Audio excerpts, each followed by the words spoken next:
तो भक्ति मूवमेंट जिसके स्टार्टिंग फेज की अगर बात करें तो इसका स्टार्ट हुआ साउथ इंडिया में। और साउथ इंडिया में दो कल्ट डेवलप हुए 7th और 8th सेंचुरी के आसपास। दो कल्ट साउथ इंडिया में डेवलप हुए, एक नैनार और दूसरा अलवार। नैनार और सेकंड अलवार।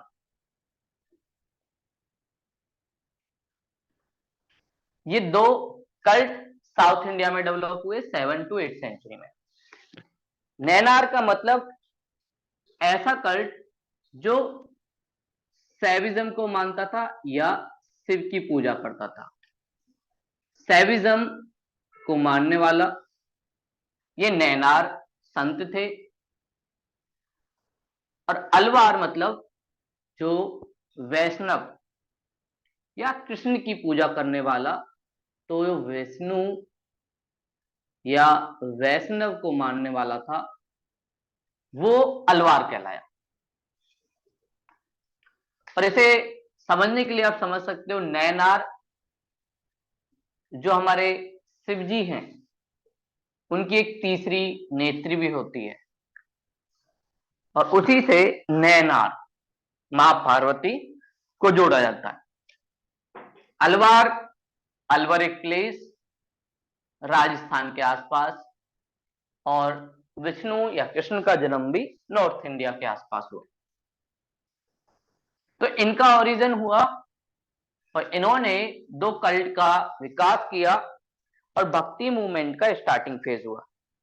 इसमें बहुत सारे संत ने कल्चरल और लोकल लैंग्वेज के थ्रू बहुत सारी बातें बताई। उसके बाद जब 12th सेंचुरी में दिल्ली सल्तनत का डेवलपमेंट हुआ, ये आप कर सकते हो 12 से 13 सेंचुरी के आसपास। दिल्ली सल्तनत का जब इंडिया में डेवलपमेंट हुआ तो उसके बाद नॉर्थ इंडिया में लोगों के अंदर थोड़ा सा अपने कल्चर को लेके कुछ चीजें जागी और उसके बाद ये भक्ति मूवमेंट नॉर्थ इंडिया पहुंचा। और इसलिए माना जाता है कि 13 सेंचुरी से नॉर्थ इंडिया में भक्ति मूवमेंट चला। स्टार्ट हुआ साउथ इंडिया से लेकिन फेमस हुआ नॉर्थ इंडिया में ज्यादा, क्योंकि उस टाइम की कंडीशन ऐसी थी कि लोगों को ऐसे मूवमेंट की जरूरत थी। और नॉर्थ इंडिया में होने के कुछ रीजन थे। सबसे पहला रीजन मुस्लिम अटैक।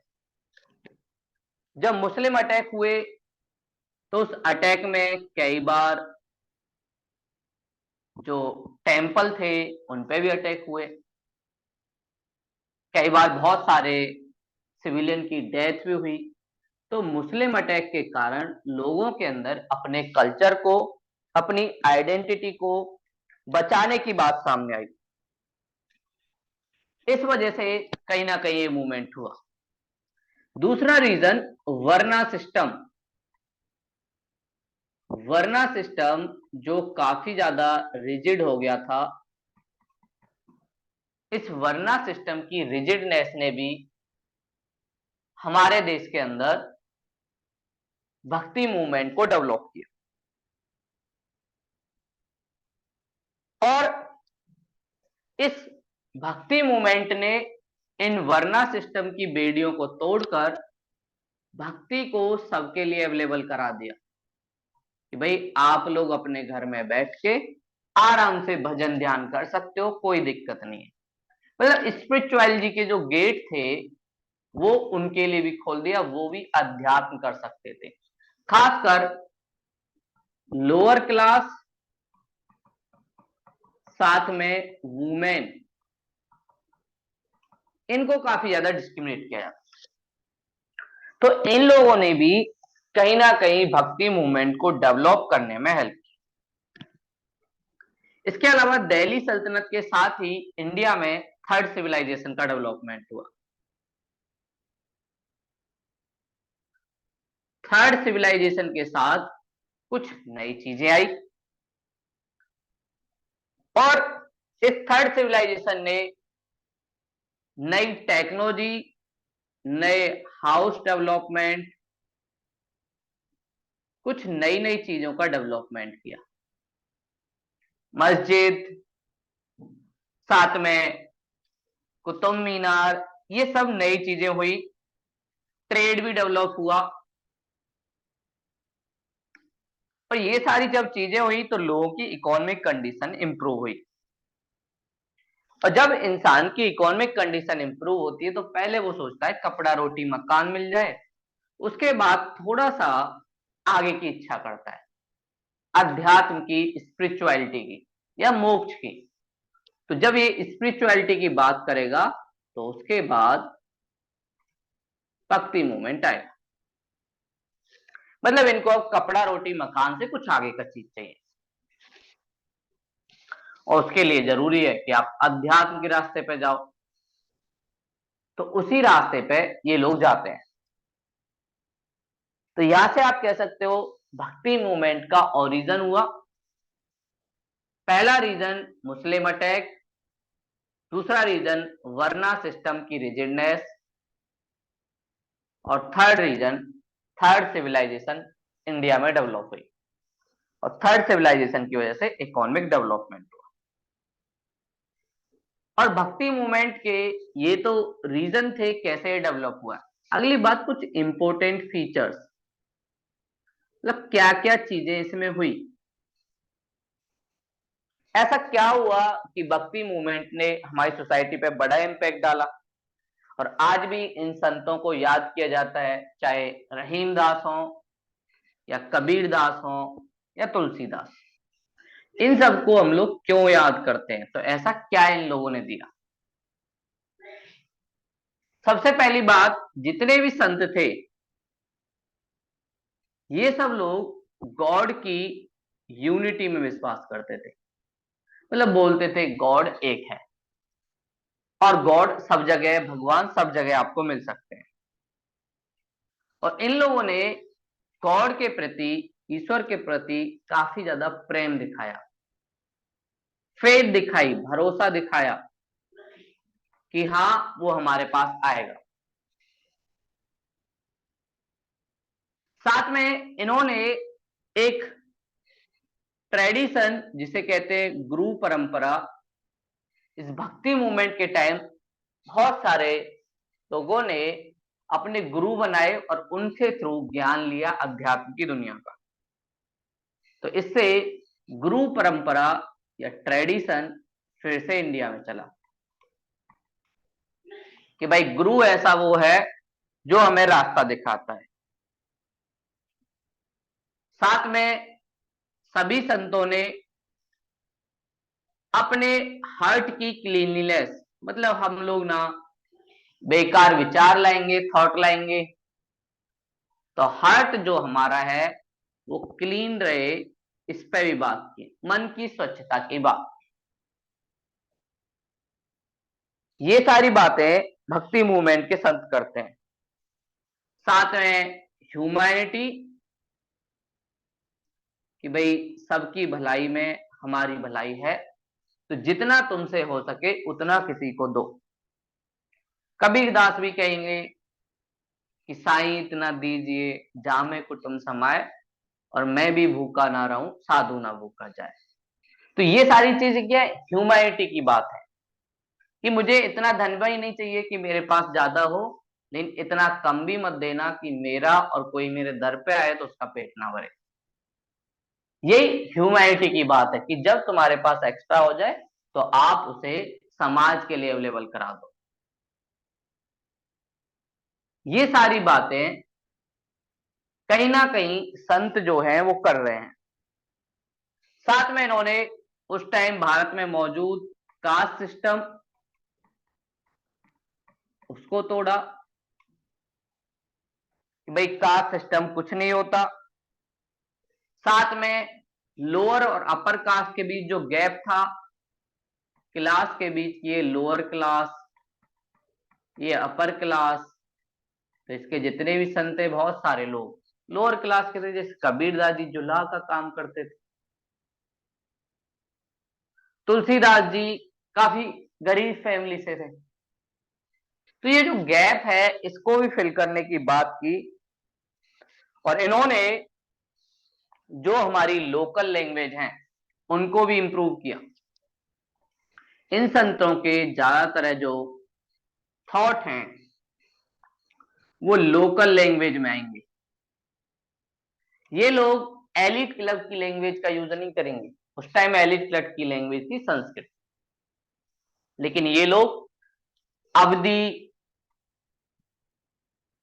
ब्रज, अवधी, ब्रज, मराठी, गुजराती, इन सब भाषाओं का यूज करेंगे। और इससे कहीं ना कहीं जो लोग भक्ति से अलग रहते थे वो भी इनके साथ आ जाएंगे, और लोगों के अंदर भी एक जोश आएगा कि हाँ भाई हम लोग भी भक्ति कर सकते हैं।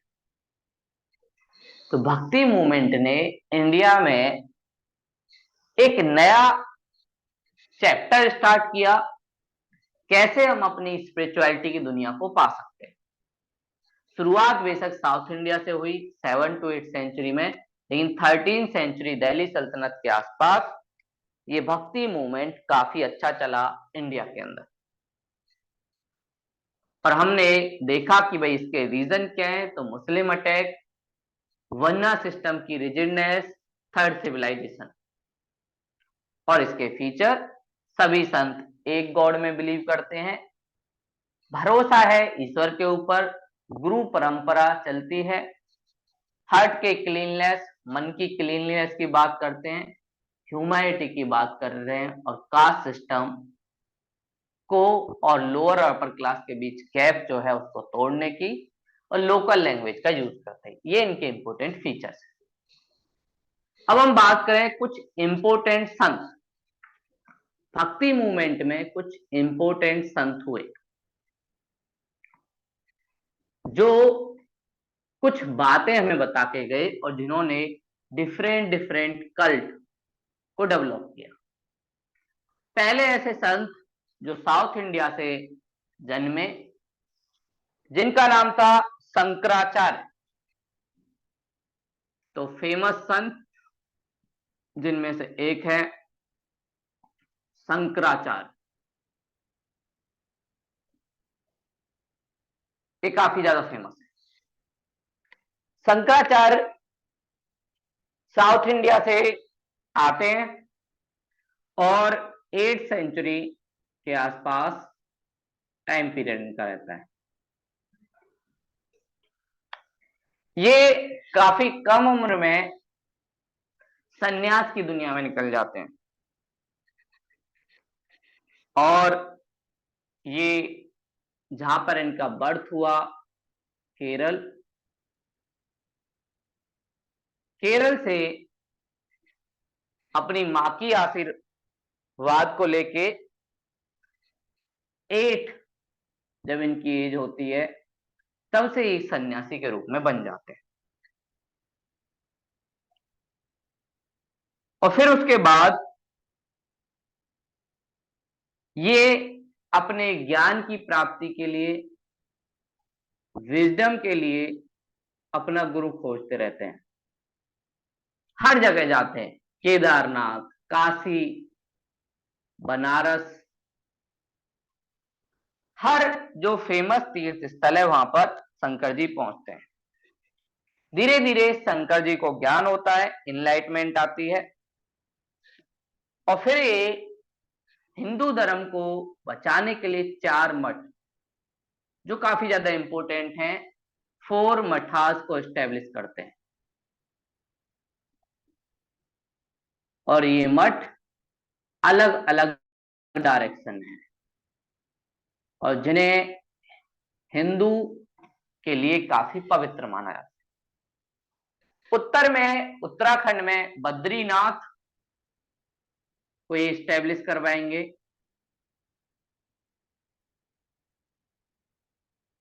ये नॉर्थ में है, उत्तराखंड। उसके बाद दक्षिण में मैसूर,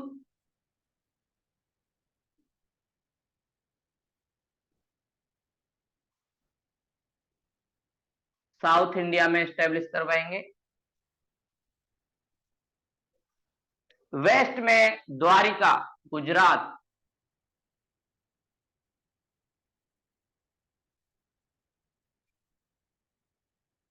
यहां पे भी एक मठ की स्टेब्लिशमेंट होगा। और ईस्ट में पुरी,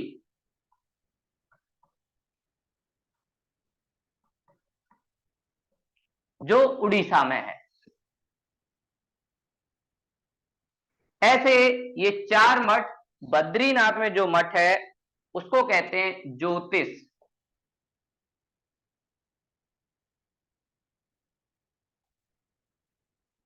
ज्योतिष मठ, ये इनका बद्रीनाथ में है। मैसूर साउथ इंडिया में जो है वह श्रृंगेरी मठ।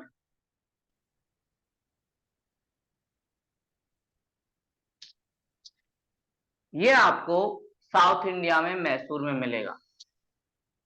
और वेस्ट में द्वारिका में जो है वह है शारदा।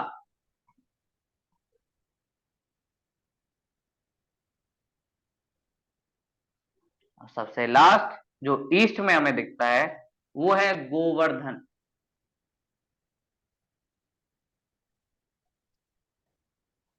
इसलिए शंकर जी हिंदू धर्म के दोबारा से पॉपुलर करने के एक फेमस संत हैं। तो शंकराचार्य ने चार मठ स्टैब्लिश किए। बद्रीनाथ नॉर्थ इंडिया में ज्योतिष मठ, मैसूर साउथ इंडिया श्रृंगेरी मठ, द्वारका गुजरात शारदा, और पुरी गोवर्धन। ये काफी ज्यादा फेमस है और बोला जाता है कि हर हिंदू को एक बार इधर जाना चाहिए। रिलीजियसली इतने इंपॉर्टेंट माना जाता है। ये पूरे इंडिया में इन्होंने मठ स्टैब्लिश किए और इसका मेन चीज कैसे हिंदू धर्म को आगे बढ़ाया जाए। इनको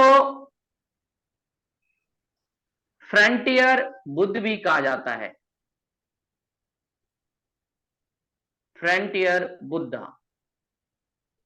बुद्ध जी ने जैसे बौद्ध धर्म को काफी फेमस किया, इन्होंने शैव और वैष्णव रिलीजन को काफी फेमस किया। और इन्होंने एक दर्शन दिया अद्वैत। इनकी फिलॉसफी जो फेमस है अद्वैत दर्शन।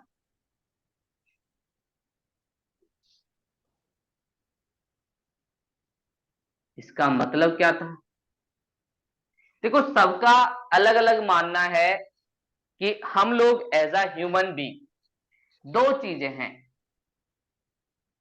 एक है हम लोग एज अ एनिमल और दूसरा गॉड। तो कुछ लोगों का मानना है ह्यूमन बीइंग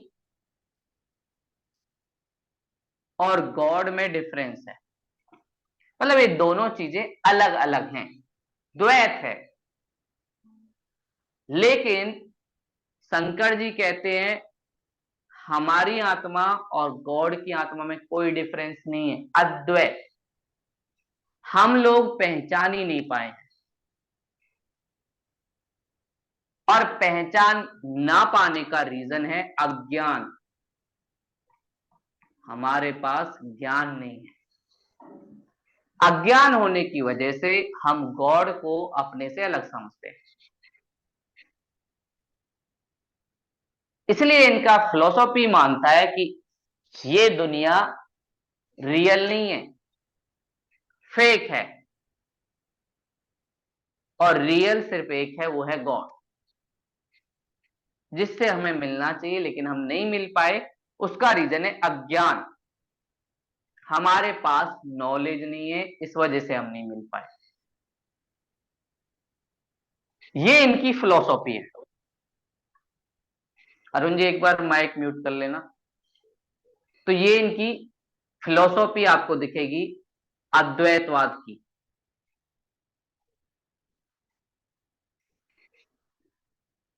और ये कॉन्सेप्ट तो बहुत अच्छा है कि हाँ भाई कोई द्वैत नहीं है, लेकिन नॉर्मल पब्लिक को समझने में प्रॉब्लम होती है कि ये कहना क्या चाहते हैं। लेकिन इस बात को कबीर जी आगे चल के फिर समझाते हैं। मतलब ऐसे जो लोग जो अद्वैत मानते हैं, मतलब वो निर्गुण ब्रह्म में विश्वास करते हैं। निर्गुण मतलब जो ईश्वर है वो ऐसा नहीं है जैसा हम सोचते हैं कि उसका फिजिकल बॉडी है। बोले वो गुणों से परे है। और उसी बात को आपको ये देखते हैं। और जब हम कबीर जी को पढ़ेंगे तो कबीर जी एक बात बोलते हैं, जल में कुंभ है, कुंभ में जल, बाहर भीतर पानी, और फूटे कुंभ जल ही जल समाना, यह सत कहते ज्ञान। तो कबीर जी का दर्शन जो शंकर जी की बात को स्पष्ट करता है, वो बोलते हैं देखो, एक मटका है जो समुद्र के ऊपर तैर रहा है। इस मटके के अंदर भी पानी है और समुद्र के अंदर भी पानी है। बट एक लेयर है जो मटके की हमें समुद्र के पानी से रोकती है। ये जो मटका है ये है हम, आई। और ये जो समुद्र है ये है गॉड, भगवान। तो भगवान समुद्र की तरह है, हम मटके में पानी की तरह। तो जब तक ये मटका रहता है तो हमें लगता है मटके का पानी और समुद्र का पानी अलग अलग है, तो हम उसे अपने आप से अलग समझते हैं। लेकिन जब ये मटका फूट जाता है तो ये वाला पानी और ये वाला पानी मिल जाता है। उसके बाद डिफरेंस करना बहुत मुश्किल है कि आई कौन है और गॉड कौन है। क्योंकि अगर ये मटका आपका फूट गया तो आपको पता ही नहीं चलेगा कि आप कब इसमें मिल गए। जिसे पहले की दुनिया में मोक्ष कहते थे। मोक्ष का मतलब डिफरेंस ही खत्म हो जाना। आपको ना बर्थ की जरूरत ना डेथ की, आप हमेशा जिंदा रहोगे, लेकिन कैसे? गॉड के साथ। ये फिलोसॉफी शंकर ने दी, लेकिन नॉर्मल पब्लिक को थोड़ी सी कम समझ आई, क्योंकि उन्हें लगा कि पता नहीं शंकर जी क्या कह रहे हैं, गॉड एक है। और शंकर जी का एक फेमस बात, अहम ब्रह्मास्मि, ये क्या बोलते हैं? अहम ब्रह्मास्मि, मैं ही ब्रह्म हूं, तुम्हें पता ही नहीं है, मैं खुद गॉड हूं। तो इनका कहने का मतलब इसी बात का था कि मेरा मटका फूट चुका है और मैं ब्रह्म से मिल गया हूं।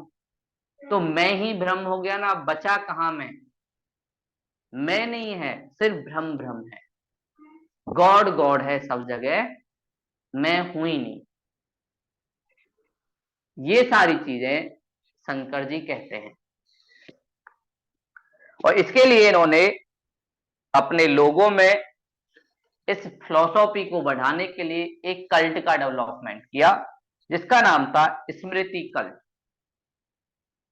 अद्वैत फिलॉसफी को डेवलप करने के लिए इन्हें बहुत मेहनत करनी पड़ी। वहीं से इन्होंने एक कल्ट डेवलप किया, स्मृति। स्मृति मतलब थोड़ा सा याद करो, रिकॉल करो कि आप लोग कौन हो। और जब रिकॉल करोगे तो पता चलेगा कि आप में और ब्रह्म में कोई डिफरेंस नहीं। ये फिलॉसफी शंकर जी ने दी। और शंकर जी की फिलॉसफी को थोड़ा सा इजी किया अगले वाले संत ने, जिनका नाम था रामानुजाचार्य। शंकर जी ने फिलॉसफी तो दी, बात अच्छी भी थी, लेकिन ज्यादातर लोगों को समझ नहीं आया। वो बोले पता नहीं शंकर जी क्या कह गए हैं, अगर मैं ही ब्रह्म हूं तो फिर क्या पूजा पाठ की जरूरत, फिर तो सब लोगों को मेरी ही पूजा करनी चाहिए। तो आम जो पब्लिक थी उनको शंकर जी का दर्शन थोड़ा सा रिजेक्ट लगा। तो इस चीज को इजी किया रामानुजाचार्य ने। रामानुजाचार्य ने कुछ एडिशन किया शंकर की फिलोसॉफी में, और रामानुजाचार्य ने लोगों को थोड़ा सा और अच्छे से समझाया कि भैया कैसे आप लोग कर सकते हो। तो रामानुजाचार्य जो 12th सेंचुरी के आसपास होते हैं, कई बार आपसे मैच करने के लिए बोला जाता है भाई शंकराचार्य जी किस सेंचुरी में थे, रामानुजाचार्य जी किस सेंचुरी में थे, तो इसलिए सेंचुरी थोड़ा बहुत पता होना चाहिए। रामानुजाचार्य बोलते हैं स्पेसिफिक द्वैत, स्पेसिफिक द्वैत, ये बोलते हैं द्वैत है मतलब डिफरेंस है। मैं और ब्रह्म, गॉड एक नहीं है, मैं अलग गॉड अलग। कुछ स्पेशल चीज गॉड के पास है जो हमारे पास नहीं है। ये वाली बात रामानुजाचार्य कहते हैं और बोलते हैं देखो भैया कंफ्यूज होने की जरूरत नहीं है, हम एज अ एनिमल या ह्यूमन बीइंग अलग हैं, गॉड अलग है, और हमें भक्ति करनी है किस लिए, इस गॉड से मिलने के लिए। रामानुजाचार्य भक्ति पर फोकस करते हैं और शंकराचार्य ज्ञान पे फोकस करते हैं।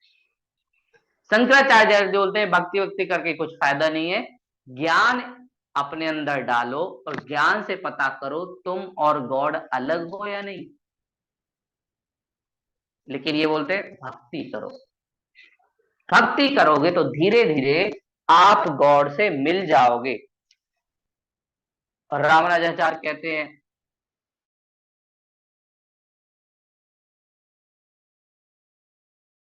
पहचानो कि हाँ तुम ही गॉड।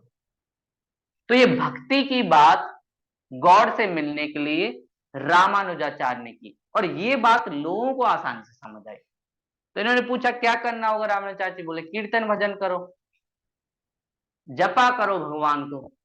ये सारी चीजें आसान थी, लेकिन ज्ञान वाली जो बात थी वो लोगों को थोड़ी सी कम समझ आई। और फिर इन्होंने अपनी इस फिलॉसफी को बढ़ाने के लिए श्री कल्ट, रामानुजाचार्य ने श्री कल्ट बनाया, और इन्होंने भक्ति को एक तरीके से जोड़ दिया मोक्ष से, कि अगर आपको मोक्ष चाहिए तो भक्ति करो। ये ज्ञान ज्ञान का ठीक है। तो रामानुजाचार्य ने शंकर की फिलॉसफी को थोड़ा आसान किया, साथ में लोगों के करीब लेके आए। इससे लोगों को थोड़ा समझ आया, भाई शंकर जी ने कुछ बताया नहीं था क्या क्या करना है, इन्होंने बता दिया। तो इनकी फिलॉसफी काफी ज्यादा फेमस हुई। शंकर जी की फिलॉसफी फेमस है बट एलिट क्लब में, या जो लोग इंटेलिजेंस है उनके अंदर, क्योंकि वो ही इस फिलॉसफी को समझ पाते हैं। और भक्ति की जो फिलॉसफी है आसान है, कि भाई कहीं भी आपको जाना है, गाना भजन गाना है, तो सबको समझ आता है, ठीक है भैया गाना भजन कैसे गाया जाता है, बस खत्म हो गया। पूजा पाठ कर लेनी है, उसी में काम हो जाएगा। लेकिन शंकर जी पूजा पाठ से आगे की बात करते हैं, इसलिए लोगों को समझ कम आता है। रामानुजाचार्य के बाद अगले जो आचार्य आए उनका नाम था निम्बकाचार्य। अब जितने भी संत होंगे उनकी फिलोसॉफी या तो शंकर की होगी या रामानुजाचार्य की होगी या दोनों का मिक्स होगी, और कुछ नया नहीं होगा। निम्बकाचार्य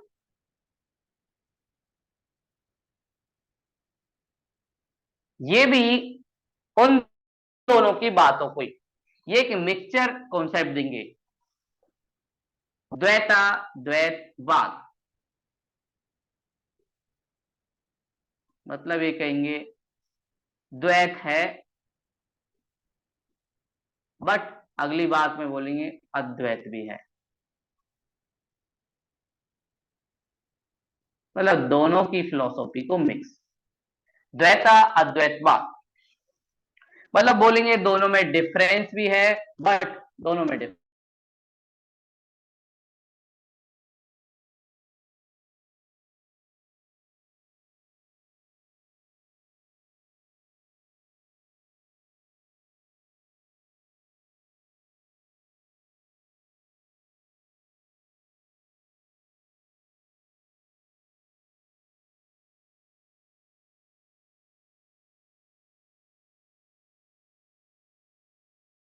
और भक्ति दोनों पर जो फोकस करते हैं वो है निम्बकाचार। कई बार आपसे इनकी फिलोसॉफी के बारे में मैच करने के लिए पूछा जाता है कि द्वैता द्वैतवाद ये किसने दिया, साथ में अद्वैतवाद किसने दिया, और द्वैतवाद किसने दिया, स्पेसिफिक द्वैतवाद। तो ये मैच करने के लिए आता है। तो द्वैता द्वैतवाद निम्बकाचार बोलेंगे विजडम ज्ञान भी जरूरी है, साथ में भक्ति, ये दोनों जरूरी। और इन्होंने सनक कल्ट अपने उसको प्रमोट करने के लिए एक कल्ट, सनक कल्ट, इसका भी डेवलपमेंट किया, एक अपनी कम्युनिटी बनाई। और ये वैसे रहने वाले थे तमिलनाडु के, तमिलनाडु में इनका जन्म हुआ, लेकिन अपना ज्यादातर जीवन मथुरा के एक प्लेस वृंदावन, वहीं पर इन्होंने अपना जीवन बताया। वहीं पर विजडम और भक्ति इन दोनों चीजों को साथ में लेके चले। तो वृंदावन काफी फेमस एक प्लेस है जहां पर बहुत सारे संत जाके रहे, अपने ज्ञान का प्रचार किया, भौतिक चीजों को छोड़कर भगवान की भक्ति में लीन हो गए। आज भी अगर आप जाएंगे तो आज भी वहां पर बहुत सारे संत पुराने जो यमुना नदी के तट के आसपास बिल्डिंग हैं उनमें मिल जाएंगे।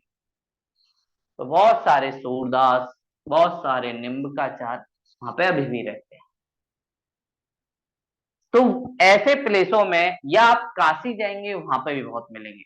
जैसे आपने सुना होगा अघोरी, वो भी अपने कल्ट के लिए काम करते हैं। तो इंडिया में पहले भी कल्ट थे, आज भी है, और इनका अलग अलग तरीका है जीवन को देखने का। अगले जो है माधवाचार्य। माधवाचार्य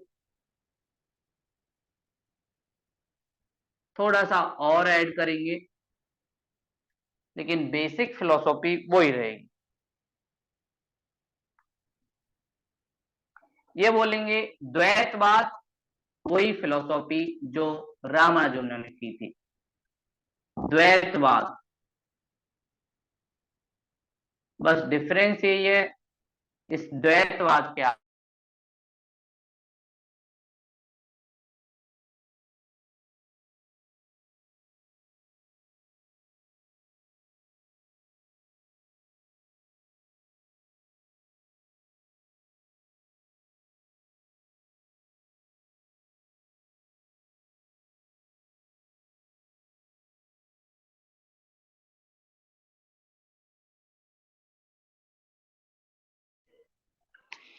माधवाचार, द्वैतवाद और ब्रह्म कल्ट।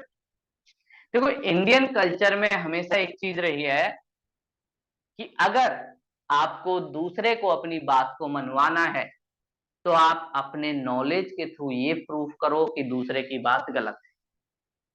तो स्पिरिचुअलिटी की दुनिया में ये सारे जो कल्ट होते थे और इनके जो मेन मुखिया आदमी होते थे, उसका मेन पर्पस होता था कि कैसे हमारी फिलोसॉफी ज्यादा सही है। तो आपने सुना होगा कुंभ मेला, इन सारे मेलों में ये सारे कल्ट के लोग आते हैं और ये लोग डिस्कशन करते हैं कि किसकी फिलोसॉफी क्या कहती है। और अगर दूसरी फिलोसॉफी वाले ने किसी दूसरे कल्ट की फिलोसॉफी को हरा दिया और उसके मेन मुखिया ने बात मान ली, तो दूसरा कल्ट अगली बार से जो जीता था उसके अकॉर्डिंग काम करेगा। ये इंडियन फिलोसॉफी में रहा है। तो मतलब एक तरीके से कंपटीशन रहता है कि भाई किसकी फिलोसॉफी में ज्यादा एक तरीके से वो है, और फिर सारी कम्युनिटी उसकी। ऐसे ही उस टाइम भी हुआ था कि ये सारे जो भक्ति मूवमेंट चल रहे हैं सब अपनी अपनी बात करेंगे, लेकिन जिसकी फिलोसॉफी को ज्यादा पसंद किया जाएगा और पब्लिक डिस्कशन सुनने आती थी कि भाई ये क्या कह रहे हैं गॉड के बारे में, इनका क्या मानना है लाइफ के बारे में, और उन डिस्कशन के बेस पर कंक्लूजन निकाला जाता था कि भैया कौन जीता। तो जो जीतता था तो दूसरे को बोलता था कि भैया अब तुम हार गए, तो वो बोलता था ठीक है आज से तुम मेरे गुरु। और जब मैं तुम्हारा गुरु, इसका मतलब मेरा पूरा कल्ट आपको हमारा गॉड मानता है या गुरु मानता है। ये सारी चीजें इंडिया में चलती थी। अगले जो थे वल्लभाचार्य, ये भी काफी फेमस संत हैं।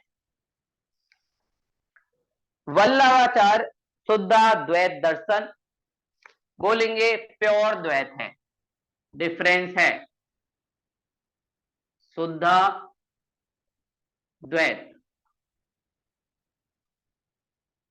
फिलोसॉफी की बातें कहेंगे। और ये जिसकी वर्शिप करते हैं वो है कृष्ण जी, और इन्होंने एक रास्ता दिया कैसे आप मोक्ष पा सकते हो। उस रास्ते का नाम था पुष्टि मार्ग, मार्ग। वल्लभाचार्य से ही सूरदास जी पहले मिले थे, और हरियाणा के आसपास एक शहर पड़ता है वल्लभगढ़, वो भी वल्लभाचार्य के नाम पे ही रखा है। फरीदाबाद से थोड़ा आगे आप जाओगे दिल्ली एनसीआर में। वल्लभाचार्य जब वहां थे तो बल्लभगढ़ के आसपास के ही रहने वाले सूरदास जी थे। तो सूरदास जी इनसे मिले, और सूरदास जी गाने में बहुत अच्छे थे शुरू से। तो इन्होंने, सूरदास जी ने गाना गाया, लेकिन थोड़ा सा कॉन्फिडेंस कम था। तब वल्लभाचार्य जी ने बोलता, सूर होके काहे घिघियात हो, जब तुम्हारा नाम सूर्य है, सन, चमक, तो तुम डरते क्यों हो। और उसके बाद से सूरदास जी ने वल्लभाचार्य को अपना आचार्य माना, और फिर वो भी निकल गए वृंदावन। उसके बाद सूरदास जी ने इतने पद लिखे, इतने दोहे लिखे कि वो काफी ज्यादा फेमस हो गए। तो वल्लभाचार्य ने कृष्ण से जुड़ी हुई जो भक्ति थी उसको एक नए लेवल पे पहुंचा दिया। तो इन्होंने कृष्ण से जुड़े हुए जो भी चीजें कोई करता था उसको एक बड़ी ऊंचाई दी, और इन्होंने सूरदास जैसे फेमस भक्ति संत को भी प्रमोट किया। ये वल्लभाचार्य का एक इंपॉर्टेंट रोल था। उसके बाद रामानंद, रामानंद जिन्होंने और अपने फेमस कुछ शिष्य बनाए, और रामानंद ने भी भक्ति को एक नई ऊंचाई दी। रामानंद जो प्रयाग के रहने वाले थे, जहां पर दो नदियों का संगम होता है, गंगा और यमुना। और ये पहले संत थे जिन्होंने हिंदी लैंग्वेज का यूज करके अपनी स्पीच दी, हिंदी लैंग्वेज का इन्होंने यूज किया। और इनके बहुत सारे डिसाइपल बने, शिष्य बने, जो अलग अलग कास्ट के थे। इनके ही एक शिष्य थे कबीर, जो आगे जाके काफी ज्यादा फेमस होंगे। कबीर दास रामानंद के शिष्य थे, और कबीर दास जी जो काम करते थे वो था जुलाहा। कबीर दास जी की कहानी आपने सुनी होगी कि बचपन में ही माँ बाप ने छोड़ दिया, एक जुलाहा परिवार ने रख लिया। जन्म हुआ हिंदू परिवार में, लालन पोषण हुआ मुस्लिम परिवार, इसलिए कबीर जी को दोनों में माना जाता है। और कबीर जो नाम है वो आपको हिंदू वालों में मिलेगा और साथ में मुस्लिम भी। अगले जो संत हैं रैदास, उनको भी रामानंद ने प्रमोट किया और रैदास लोअर कास्ट के थे और ये एससी ग्रुप से बिलोंग करते थे, लेकिन रामानंद ने ऐसा कुछ नहीं किया। जैसा नॉलेज सबको दिया ऐसा ही रैदास को दिया। तो भक्ति मूवमेंट ने कहीं ना कहीं कास्ट की बेड़ियों को काट दिया और रैदास बार बार अपनी जाति का जिक्र करते हैं कि भाई मैं तो इस जाति का हूं। लेकिन रामानंद उन्हें बोलते हैं जाति वाति कुछ नहीं होती, आप भी एक ह्यूमन बीइंग हो, हम भी ह्यूमन बीइंग है और सबको ये अधिकार है। इसलिए हमने बोला कि भाई ये जो भक्ति मूवमेंट था ये जात पात से थोड़ा सा ऊपर था, इसने सबको मौका दिया अपनी बातें रखने का। ऐसे ही एक और इनके शिष्य धन्ना, धन्ना जो थे वो अपर कास्ट के थे, क्षत्रिय जाट। धन्ना ने भी बहुत सारे दोहे लिखे और एक इनका सैन। ये कुछ फेमस संत हुए जो रामानंद के शिष्य थे, जिनमें सबसे ज्यादा फेमस कबीरदास, दूसरे रैदास। ये दो काफी ज्यादा फेमस हैं। और सैन जी जो थे वो बारबर फैमिली से थे, नाई, अलग अलग फैमिली से थे। और इनमें से बहुत सारे संत धन्ना, सैन, कबीर, रैदास, इनके जो दोहे हैं या जो भी बातें हैं वो आपको गुरु ग्रंथ साहिब में मिलेंगी। गुरु ग्रंथ साहिब सिख धर्म की एक पुस्तक और जो एक मिक्स कल्चर भारत में डेवलप करती है, उसमें इनके स्पीच मिलेंगे। साथ में एक वुमेन, वो भी रामानंद की शिष्या थी, जिसका नाम था पद्मावती। पद्मावती चित्तौड़ की रानी, वो भी रामानंद की शिष्या थी। वती, तो पद्मावती एक वुमेन, इससे पता चलता है जेंडर इक्वालिटी थी, सबको मौका दिया जाता। तो रामानंद ने एक इंपॉर्टेंट रोल प्ले किया, फ्यूचर में आने वाले संत को मौका दिया कि वो लोग भी कुछ कर सके। उसके बाद इनके जो संत थे वो काफी ज्यादा फेमस हुए, जिनमें सबसे ज्यादा फेमस हुए कबीरदास। और कबीरदास जी थोड़े से स्ट्रिक्ट वाले संत थे, जो भी गलत करता हुआ दिखता था उसको बोल देते थे, चाहे पंडित हो या मौलवी हो, डरते किसी से नहीं थे और सीना तान के अपनी बातें बोलते थे। जाति धर्म इसके आधार पर जो हमारी सोसाइटी डिवाइड थी, उसको डिवाइड करने में कबीरदास जी बोल देते, इनका बड़ा रोल है। इसलिए क्वेश्चन पूछते थे कबीरदास जी अपने दोहे के थ्रू। तो कबीरदास काफी ज्यादा फेमस हुए और इन्होंने कुछ क्वेश्चन पूछे। लगभग 1398 से लेकर 1518 तक कबीरदास जी रहे, काफी ज्यादा जी। और इनका जो बर्थ प्लेस था वो था काशी, जिसे स्वर्ग की नगरी माना जाता है। वहां पे इनका स्वर्ग जन्म हुआ। और एक शहर जो एमपी में है, मगहर,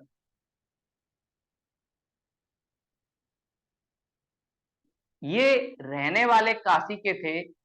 और बहुत सारे लोग काशी में जाते हैं जब उनकी एंड टाइम आता है, लेकिन कबीरदास जी ने काशी में अपनी डेथ करने से मना कर दिया और बोलते हैं अगर मुझे काशी में रह के स्वर्ग मिलना है तो भगवान को भजा क्यों, मैं उस जगह जाऊंगा जहां पर स्वर्ग नहीं मिलता, और तब मेरे को स्वर्ग मिले तब जाऊंगा। तो मगहर एमपी का प्लेस, जिसे हमारी हिंदू प्रथा में नर्क का द्वार माना जाता है। बोलते हैं कि अगर कोई यहाँ पे डेथ करता है तो वो नर्क में जाएगा, हेवन में नहीं जाएगा। लेकिन बहुत ज्यादा कॉन्फिडेंस कबीरदास जी में, और वो बोलते नहीं, मैं तो मगहर में ही अपनी जान दूं। वहीं पे इनका एंड होता है। और इतना ज्यादा कॉन्फिडेंस का रीजन था भक्ति, और भक्ति पूरे दिल से करते थे, अपने मन से करते थे, किसी से ना कुछ लेना ना कुछ देना। और ये सिकंदर लोदी, सिकंदर लोदी जब थे उस टाइम कबीरदास से मिलते हैं।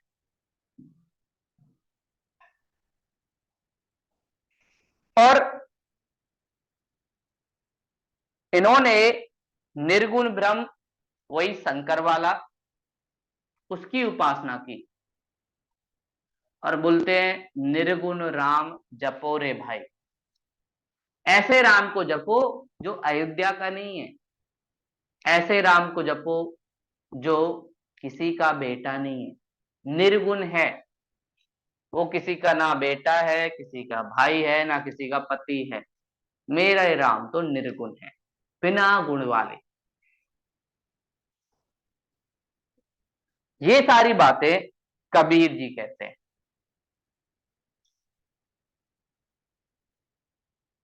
और इनके कुछ शिष्य भी हुए, जिनमें से एक थे धर्मदास,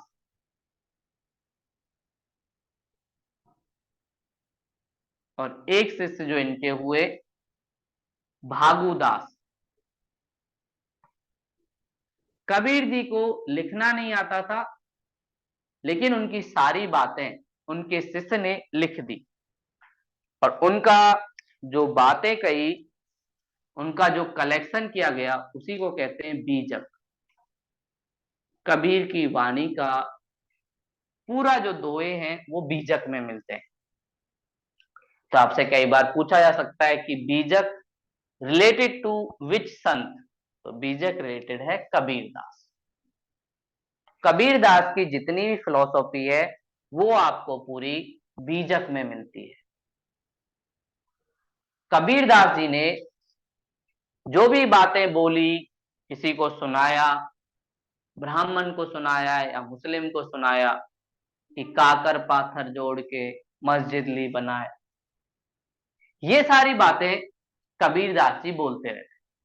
तो उनके जो दोहे हैं या जो भी बातें थी, वो एकदम उसी पॉइंट पे होती थी जहां पर कोई इंसिडेंट होता था। तो कबीरदास जी कुछ बनाते नहीं थे, इंसिडेंट परिस्थितियों के आधार पर बनती थी उनकी बातें। इसलिए कबीरदास जी दिल्ली सल्तनत के टाइम के होने के बावजूद आज भी संतों में सबसे ज्यादा फेमस है। और इनकी एक और खास बात, बहुत इजी लैंग्वेज का यूज करते हैं। जब तक हमारे देश में हिंदी लैंग्वेज डेवलप नहीं हुई थी, उस टाइम कबीर जी ने ऐसी लैंग्वेज का यूज किया जो जन सामान्य समझ सके, जो ऐसे लगता है कि जैसे आज की ही लैंग्वेज हो। मतलब उनमें अर्थ खोजने की जरूरत नहीं है, वो लैंग्वेज या वो बातें अपने आप बता देती हैं कि भैया इसका अर्थ ये है। और ये संस्कृत और एलीट क्लब की लैंग्वेज पे बिल्कुल भरोसा नहीं करते थे, और बोलते थे संस्कृत है कूप जल और भाका बहता नीर। संस्कृत ऐसे है जैसे कुएं का जल, इसमें बदबू आती है और जो लोकल लैंग्वेज है वो तो बहता नीर है, नदी की तरह बहता है। तो जो भी बातें करनी है अपनी भाषा में करो, किसी एलिट क्लब की भाषा में क्यों करना। ये सारी बातें कबीरदास जी कहते हैं, और इंडियन फिलोसॉफी पर कबीरदास जी का बहुत ज्यादा इम्पैक्ट पड़ा है। उनकी जो बातें हैं, उनकी जो चीजें हैं, वो हमें एक नई फिलोसॉफी देती हैं जीवन को जीने की।